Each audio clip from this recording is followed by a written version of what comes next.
యోత్సవాల్లో భాగంగా జగిత్యాల జిల్లా వడ్డేరు కాలనీ గ్రామంలో అంగన్వాడీ భవన నిర్మాణానికి ఎమ్మెల్యే డాక్టర్ సంజయ్ కుమార్ శంకుస్థాపన చేశారు. రాజ్యాంగ దినోత్సవం సందర్భంగా ప్రతిజ్ఞ కార్యక్రమంలో పాల్గొని అంబేద్కర్ చిత్రపటానికి పూలు వేసి నివాళులర్పించారు.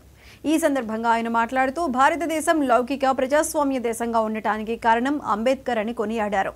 అర్హులైన అందరికీ ఇందిరమ్మ ఇళ్లు మంజూరు చేస్తామని చెప్పారు.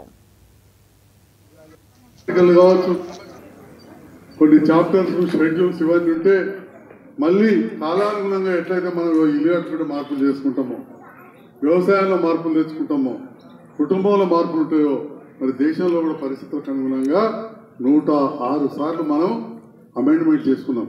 కానీ మొత్తం 395 ఆర్టికల్స్ మాత్రం అదే విధంగా ఉంచి వాటికి ఈ రకంగా చూస్తాం. మరి ఈరోజు అంత గొప్ప రాజ్యాంగాన్ని నిర్మించిన మన బిఆర్ అంబేద్కర్ గారికి ఈరోజు పూల మాల వేసి నివాళులు అర్పించడం,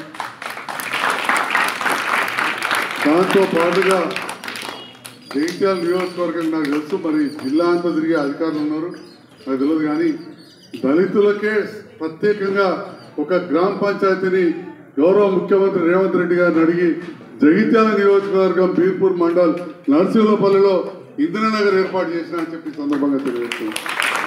నాకు తెలిసి ఏకైక గ్రామ పంచాయతీ దళితులు అక్కడ గ్రామ పంచాయతీ ఏర్పాటు చేసి ఇక మంచిది పో అనకుండా ఈరోజు అంబేద్కర్ రాజ్యాంగాన్ని రచించిన దినోత్సవం నాడు అక్కడ అంబేద్కర్ విగ్రహానికి పూలమాల వేసి గ్రామ పంచాయతీ భవనానికి కూడా భూమి పూజ చేస్తున్నామని చెప్పి సందర్భంగా తెలుస్తాం.